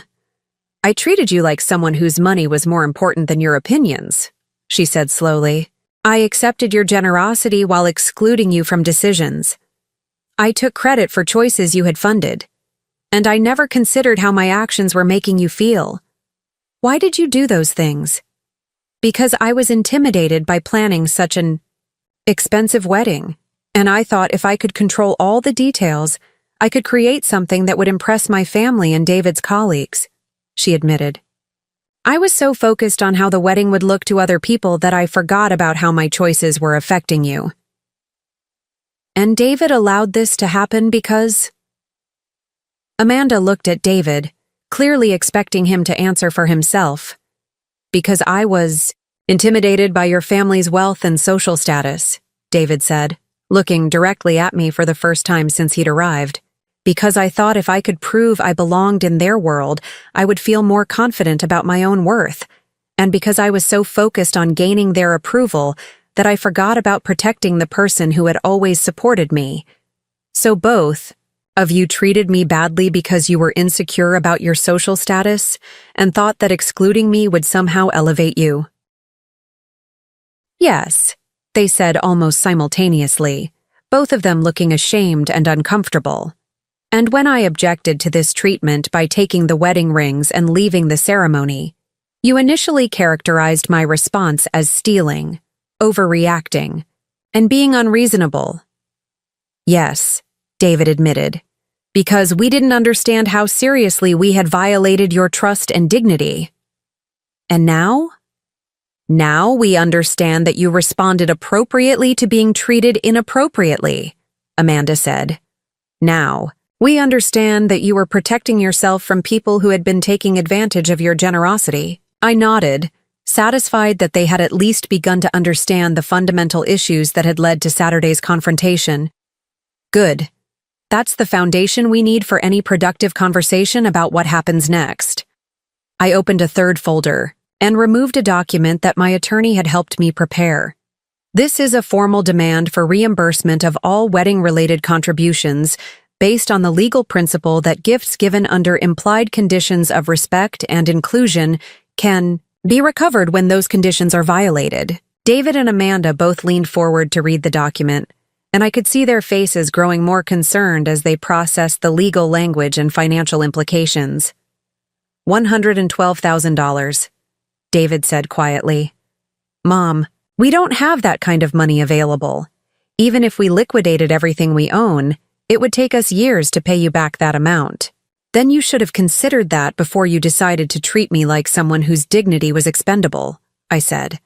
You should have thought about the financial consequences before you accepted my money while excluding me from decisions and dismissing my concerns. Mrs. Sinclair, Amanda said, her voice shaking slightly, is there any way we can work out some kind of payment plan or alternative arrangement? We understand that we owe you this money, but the full amount would be financially devastating for us. Amanda, you're approaching this as if I'm required to make things easy for you, I replied. You're asking me to accommodate your financial limitations after you spent 8 months disregarding my emotional needs. Why should your convenience matter more than my dignity? It shouldn't, she said quickly. I'm not saying it should. I'm just asking if there's a way to resolve this that doesn't destroy our financial future. There is, I said, opening the final folder.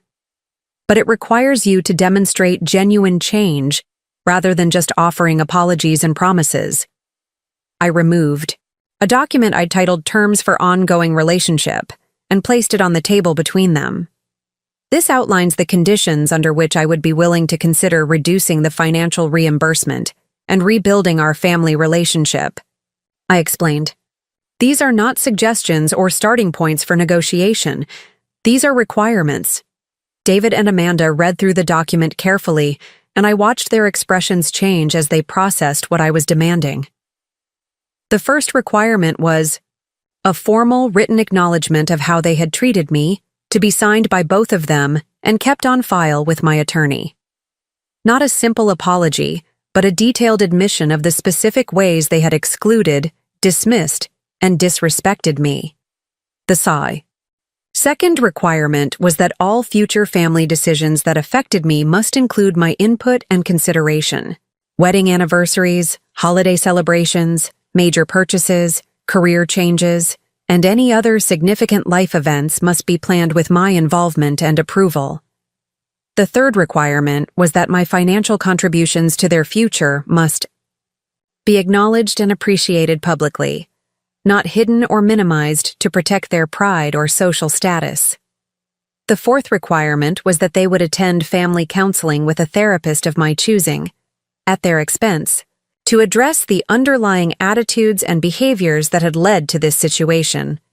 The fifth requirement was that they would reimburse me for all legal fees and expenses I had incurred in addressing this situation.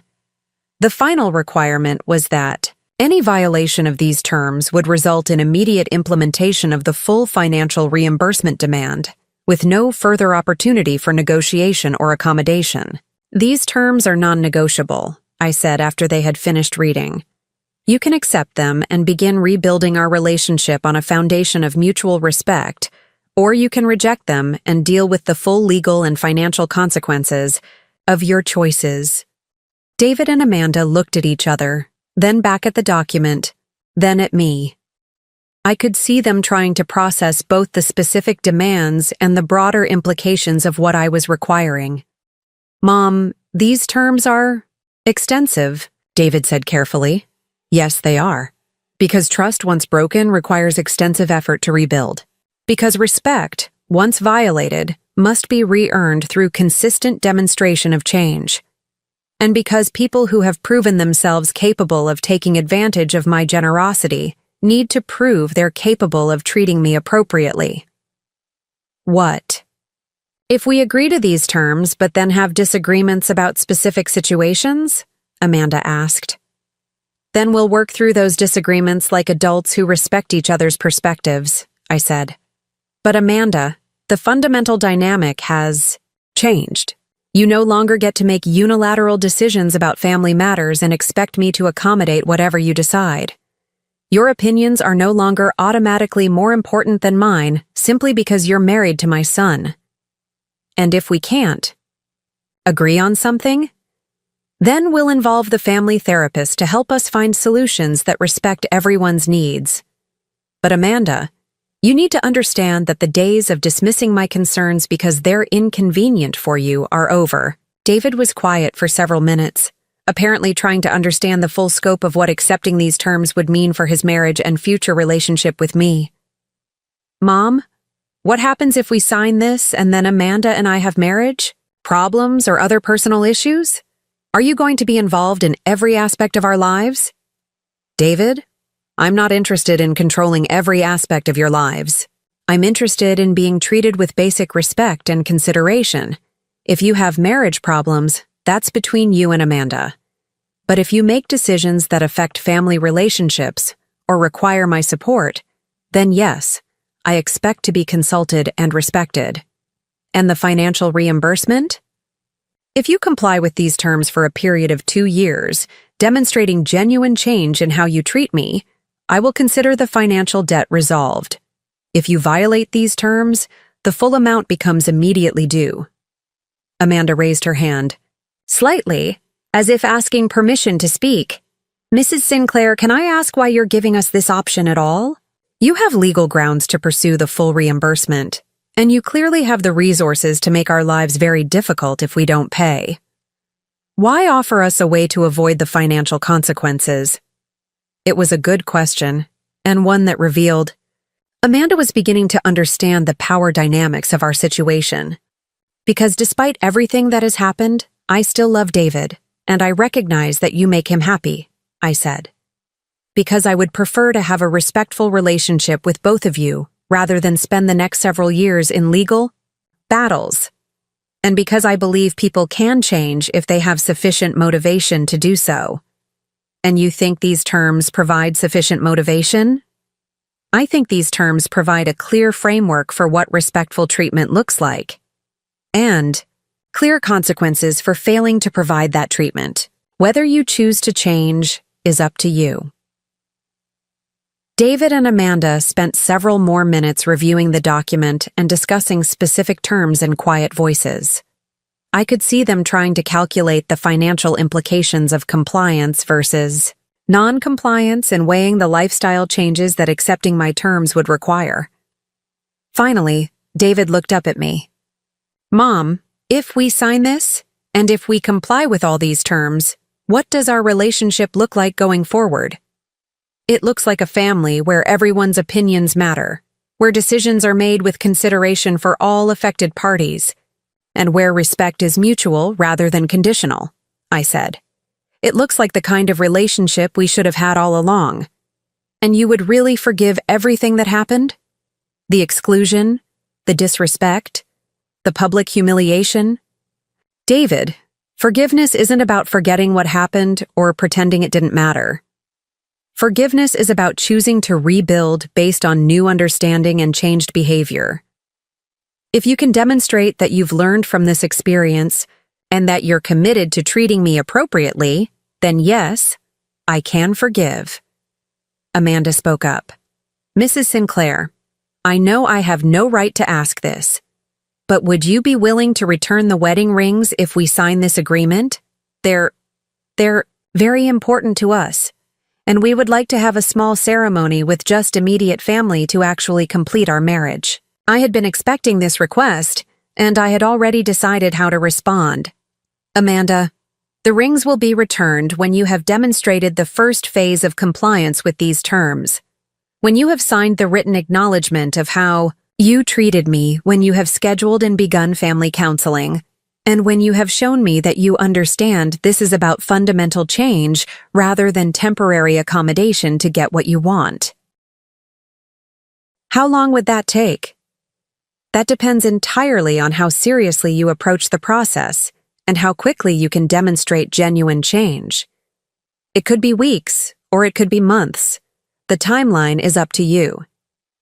David and Amanda exchanged another long look, apparently engaging in the kind of silent marital communication that allows couples to make decisions without words. Mom, David said finally, we would like to accept these terms. Are you certain?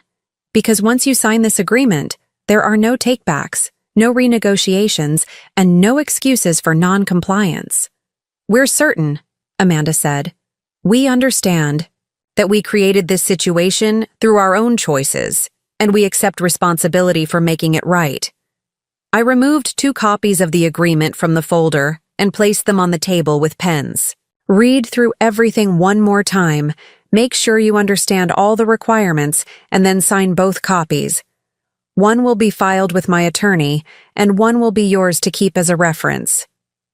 They spent 15 minutes reviewing every clause and requirement, asking clarifying questions about specific situations and discussing the implications of various terms. When they were satisfied that they understood what they were agreeing to, they both signed both copies with the solemnity of people who understood they were entering into a binding contract rather than making a simple family promise. After the sigh, documents were signed. I gathered all the papers and returned them to their respective folders. "Congratulations," I said. "You've just taken the first step toward rebuilding our relationship on a foundation of mutual respect." "What happens now?" David asked. "Now you go home and begin the process of demonstrating that you understand what respectful treatment looks like. You schedule family counseling sessions. You prepare your written acknowledgement of how you treated me. And you prove that you're capable of the kind of change that will make our relationship healthy and sustainable. And when we've done those things, then we'll discuss returning the rings and planning a small family ceremony to complete your marriage. And then we'll begin building the kind of relationship we should have had from the beginning." Amanda stood up and extended her hand to me with a formality that seemed appropriate for concluding a business negotiation. "Mrs. Sinclair, thank you for giving us this opportunity. I know we don't deserve your patience or forgiveness, but I promise we won't waste this chance to make things right." "Amanda, you can call me Margaret now," I said, shaking her hand. "And you're right. You don't deserve my patience or forgiveness. But I'm choosing to offer both because I believe in the possibility of change and because I love my son enough to invest in his happiness." David approached me more hesitantly, apparently uncertain about what level of physical affection was appropriate. Given everything that had happened, "Mom, I'm sorry," he said simply. "I'm sorry for everything." "David, I accept your apology. But more importantly, I'm proud of you for being willing to do the work necessary to rebuild our relationship. That takes character and humility, and it shows me that the son I raised is still there underneath the social ambitions and insecurity." I hugged him then, briefly but warmly, and felt some of the tension that had been building since Saturday finally begin to release. After they left, I sat in my quiet kitchen with a cup of tea and reflected on everything that had changed over the past 4 days. Saturday morning, I had been the accommodating grandmother who was grateful for whatever inclusion David and Amanda chose to offer. Monday evening, I was the woman who had successfully restructured the power dynamics of our family relationship and created a framework for mutual respect and consideration. The transformation hadn't been easy, and it certainly hadn't been pleasant. But it had been necessary, and it had been successful. Over the following weeks, David and Amanda demonstrated their commitment to change in ways that surprised even me. They scheduled weekly family counseling sessions and approached them with genuine seriousness rather than going through the motions to satisfy a requirement. They wrote and delivered a detailed acknowledgement of how they had treated me, taking full responsibility for their choices and expressing genuine understanding of why their behavior had been unacceptable. Most importantly, they began including me in family decisions in ways that felt natural rather than forced. When Amanda got a job offer that would require relocating, they asked for my input before making any decisions. When David was considering a career change, he sought my advice and actually listened to my concerns. When they planned their first anniversary celebration, they included me in the planning process and made sure my preferences were considered. 6 weeks after our Monday evening meeting, I returned the wedding rings.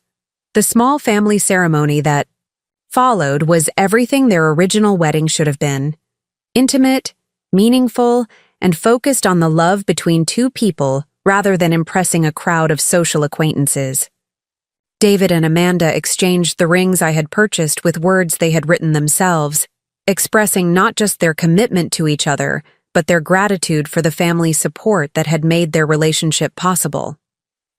I sat in the front row, wearing a dress that Amanda had asked me to help choose, watching my son marry a woman who had learned to appreciate rather than resent my presence in their lives.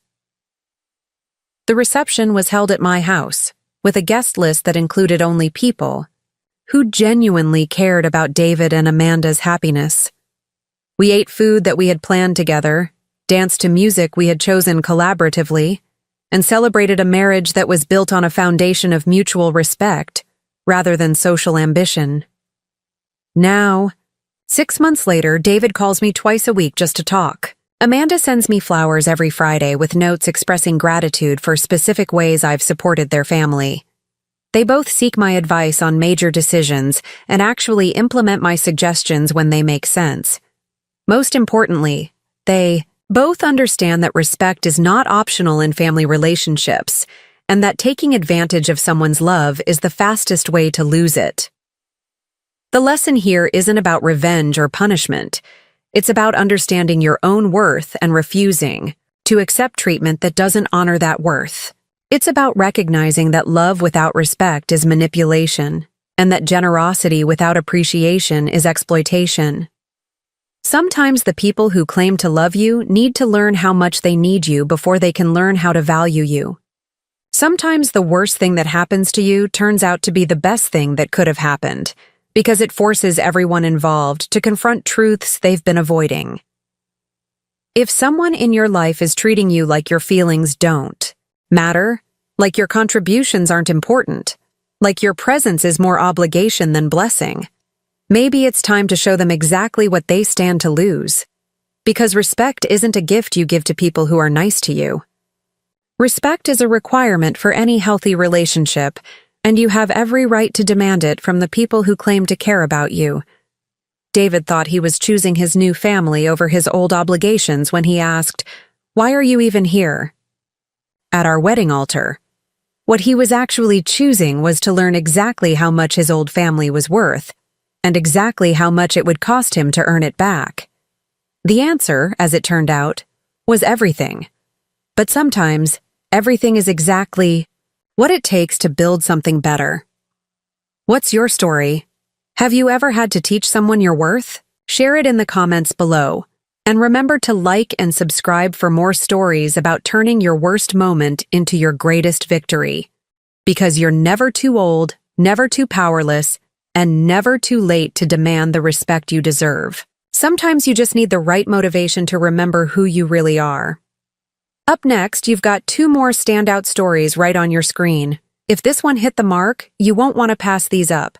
Just click and check them out, and don't forget to subscribe and turn on the notification bell so you don't miss any upload from us.